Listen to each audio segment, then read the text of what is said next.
allow me to introduce a living legend. His name is Jinbei, Knight of the Sea, former member of the Seven Warlords, current helmsman of the Straw Hat Pirates, and future subscriber of the Grand Line Review, as after pushing this funky red button, he will receive regular One Piece content uploaded straight into his YouTube feed, which will surely only add to his legacy.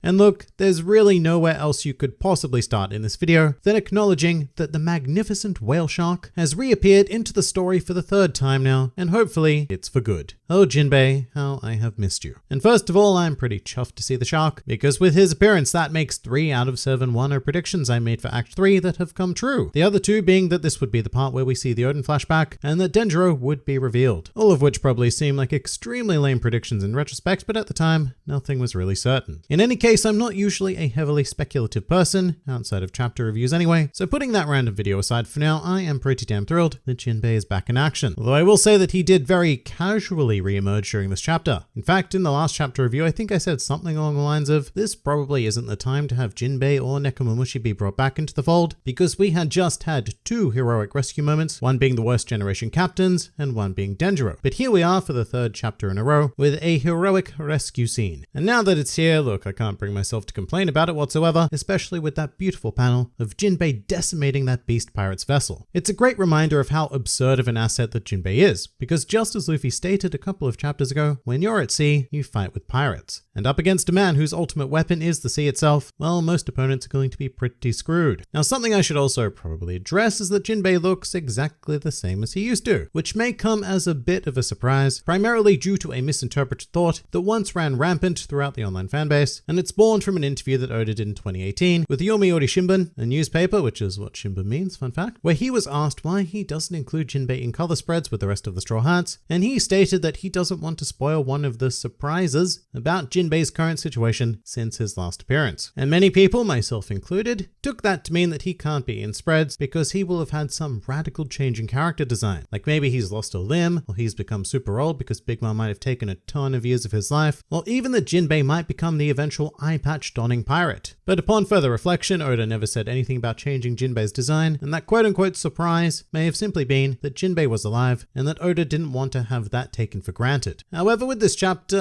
look, I really don't see what would have been so detrimental about including Jinbei in color spreads for the last 2.5 years or so, probably more, because he was an official member, but whatever. Here he is in all of his glory, and he even gets his Wano introduction box that introduces him as the helmsman of the crew. So I think that if not next chapter, then very, very soon, we will finally have that much craved panel or spread of all of the Straw Hats together for the first time since, I think, Fishman Island if we're including Jinbei, so I'm very much looking forward to the potential of that. One of my favorite parts about Jinbei's re-emergence into the story though are the reactions from Kid and Law, especially Law actually, because he's been a mainstay of One Piece for so long that I'd actually forgotten that he really has no idea about Jinbei joining the Straw Hats. He obviously wasn't present on Fishman Island, and he wouldn't have heard about the events on Whole Cake Island because he was busy on Wano. So this must come as a pretty big shock to Mr. Traffy. It surely must be a pleasant surprise though, because after all of the chaos that Luffy's actions have caused, this is probably the first piece of actual good news that Law has encountered since embarking on this whole Wano mission. This does bring up questions though, so many questions. Like, where are the Sun Pirates? What happened to the Germa? And how did Jinbei get to Wano in the first place? And all the fun stuff that we will no doubt require at least a short flashback to flesh out, because Oda left Whole Cake Island on a very purposeful, despairful note. So narratively, I am hoping that there were some consequences to that, and it's not just a case of, and so we ran away really, really fast, and now we're here. Because here's something else. Why did it take Jinbei until this very moment to reach Wano? We've been on this island for an awfully long time in regards to in-world amount of time and publication time, so it surely was not just as easy as fleeing Totoland and making his way to the realm of the samurai. Oh, and if he doesn't already know, I'm also very much looking forward to seeing Jinbei's reaction to Big Mom being present, as well as the whole Emperor Alliance, because that could hold some fantastic comic potential. Whatever the case, I am thrilled to see Jinbei back. But moving on from Sir Shark, leaping back into the very beginning of the chapter, we have a nice moment where Kinemon is being admonished by the rest of the vassals for misinterpreting the message left by Yasu. And I find this particularly hilarious because, as many of you know, last week I had a moment of misinterpretation myself, where I actually believed that Kinemon was some sort of brilliant strategist, much like Denjiro does, and it's because when I read the text on that last panel, I didn't read it as Kinemon's inner thoughts. I thought it was either an extension of Kanjuro's thoughts, which we were reading in the panel directly preceding it, or that they were were the words of the narrator, which often appear at the end of a chapter. In any case, I do think it's pretty hilarious that I misinterpreted a misinterpretation, and this panel in chapter 976 feels awfully familiar to me. Just replace Kinemon with myself, and all of the vassals with you wonderful viewers who were very quick to point out my folly. But continuing along, if you take Jinbei out of the equation for this chapter, I actually think that 976 would really belong to Momonosuke, because he had a pretty fantastic moment of bravery and character growth where he exclaims that he'll figure out his terrible situation and that everyone should just be focusing on bringing down Kaido and Orochi. And this really is the kind of Momonosuke that I like. And we've had a few glimpses of him before, but really he is a child with the weight of an entire nation on his shoulders, and this journey of him learning to become a proper leader is actually starting to bear some fruit. And it almost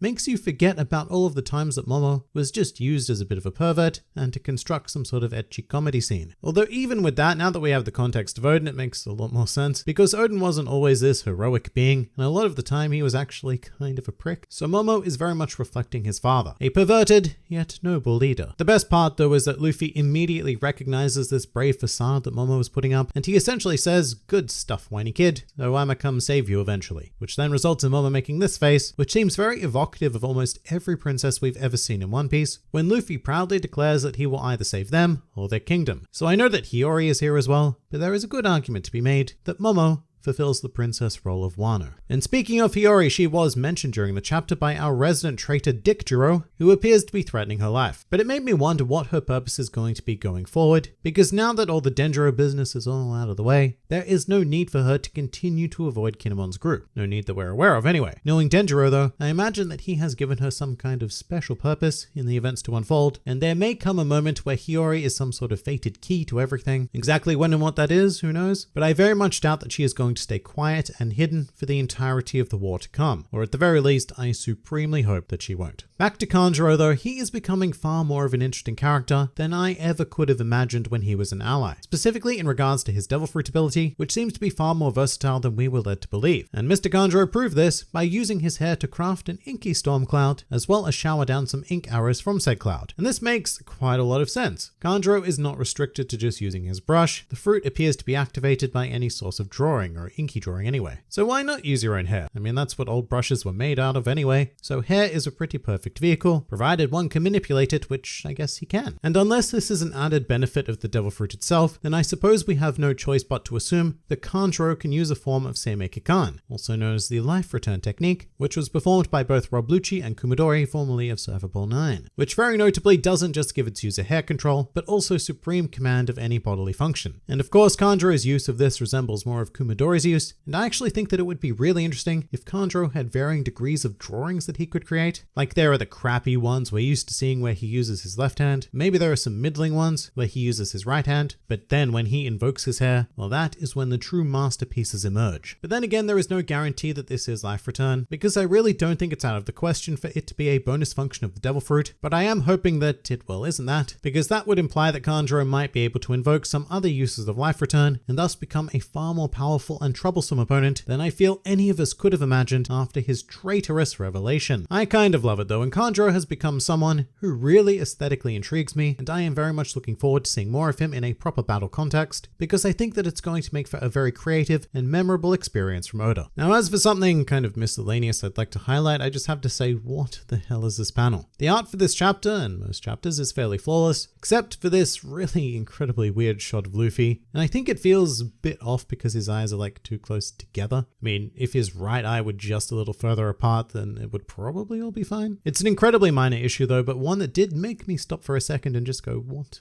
the hell is this? But in the end, yeah, you can get away with it because it's Luffy and he pretty much lives to look goofy, so whatever. And lastly, this week we were also lucky enough to receive another classic Oda color spread, this time featuring the Straw Hats getting involved in the art of shoe craftery, which I wasn't a huge fan of when I first laid eyes upon it because the overly pastel colors on it don't quite do it for me. But upon closer inspection, I love it because there are so many little fun details to absorb. My favorite of which would be the shoes that Luffy is holding up, one of which is based on the Thousand Sunny, and one of which is based on the Going Merry, which is very nice because these days we really do not get a lot of love for Merry, so it was pretty adorable to see the little lamb make an appearance here. Something else I really enjoy is that Nami is just casually lifting up the Tontada chief, I think his name is Gancho, but he looks like the ultimate prone old man, and I'm sure that she's lifting him so that he can actually see what's going on, so that's just kind of adorable. In addition though, One Piece was also on the cover of Weekly Shonen Jump with a pretty glorious showing featuring Luffy, Roger, and Odin doing what typical pirates do best, which is drinking. Thinking about it though, it looks an awful lot like Luffy has kind of crashed this moment, because you see Odin and Roger staring longingly into each other's eyes, and then there's this third doofus in the middle who neither are paying attention to and almost photobombing the cover. It's really cool though, it's just a nice rare image of three individuals bound by a bit of the old fate, and it's a great showing of how Luffy has currently inherited both Roger and Odin's will as Wano truly kicks into gear.